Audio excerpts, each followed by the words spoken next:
और इस वक्त एक बड़ी खबर आ रही है कि पाकिस्तानी सरकार के खिलाफ तृणमूल कांग्रेस में एक और राज्यसभा सांसद का इस्तीफा हो गया है।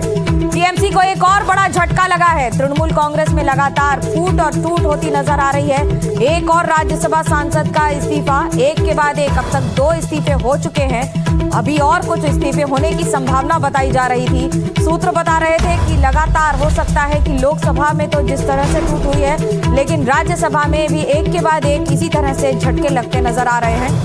तृणमूल कांग्रेस को एक और झटका लगा, एक और राज्यसभा का इस्तीफा हो गया है। मेरे साथ मेरे सहयोगी अखिलेश जुड़ रहे हैं। प्रकाश चिकबारिक का इस्तीफा हो गया है। राज्यसभा के सांसद है तृणमूल कांग्रेस के, पूछ लेते हैं। अखिलेश मेरे साथ जुड़ रहे हैं। अखिलेश, क्या है खबर? देखिए, यही खबर है कि तीसरे सांसद हैं राज्यसभा के तृणमूल कांग्रेस के, जिन्होंने आज इस्तीफा अपना दे दिया है। इससे पहले आप जानती हैं कि सुखेंदु शेखर राय और कल इस्तीफा दिया था, माफ कीजिएगा, सुष्मिता देव ने। और इस तरह से अब तक 3 जो राज्यसभा के सांसद थे वो अपना इस्तीफा दे चुके हैं। 13 में से 3 सांसदों का इस्तीफा हो चुका है। माना जा रहा है कि ये भी बीजेपी में शामिल होंगे और इनकी सीट पर जो उपचुनाव होगा उसमें वो बीजेपी के टिकट पर जीत करके आएंगे। तो यही फार्मूला जो कि बीजेडी के साथ उड़ीसा में बीजेपी ने किया था, तृणमूल कांग्रेस के साथ पश्चिम बंगाल में कर रही है, और एक के बाद एक राज्यसभा के सांसद इस्तीफा देने हैं। माना जा रहा है मनोज कि आने वाले समय में कुछ और भी इस्तीफे राज्यसभा सांसदों के तृणमूल कांग्रेस के हो सकते हैं, और ये एक बड़ा झटका है तृणमूल कांग्रेस के लिए और ममता बनर्जी के लिए। जी बिल्कुल, एक के बाद एक, क्योंकि लोकसभा में तो गुट बन ही चुका है। काकोली घोष दस्तीदार की अगुवाई में लगातार गुट काम भी कर रहा है, लेकिन वहीं राज्यसभा में 13 में से 3 सांसदों का इस्तीफा हो गया है, तो एक और ताकत कम होती नजर आ रही है। अखिलेश, क्या हम इसे ये माने कि लोकसभा राज्यसभा दोनों में गणित बदलने जा रहा है और बहुत अलग ढंग से बदल रहा है? बहुत अलग तरह से गणित बदल रहा है और इसके दूरगामी परिणाम होंगे। संसद का जो मानसून सत्र जुलाई के तीसरे सप्ताह में शुरू होने जा रहा है, उसमें इसका परिणाम साफ तौर पर दिखाई देगा।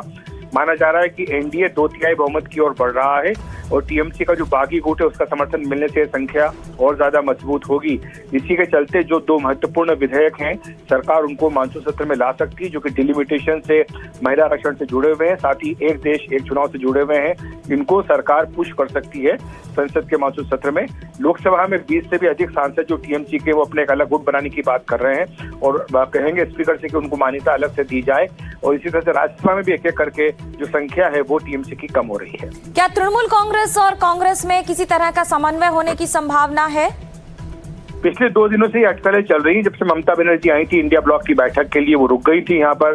उनके भतीजे अभिषेक बनर्जी भी रुक गए थे। अलग अलग मुलाकातें हुई थी। ममता बनर्जी सोनिया गांधी से मिली थी, तो वहीं अभिषेक बनर्जी राहुल गांधी से मिले थे।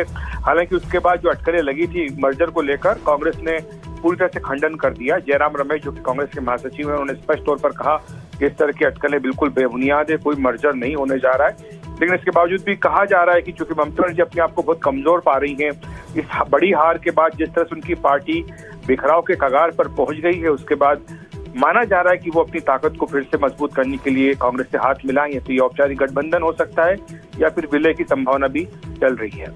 अखिलेश, आपका बहुत बहुत धन्यवाद इस जानकारी के लिए। तृणमूल कांग्रेस में टूट और फूट दोनों नजर आ रही है। लोकसभा राज्यसभा दोनों में इसी तरह से अब ऐसा लग रहा है कि संख्या घटती नजर आ रही है।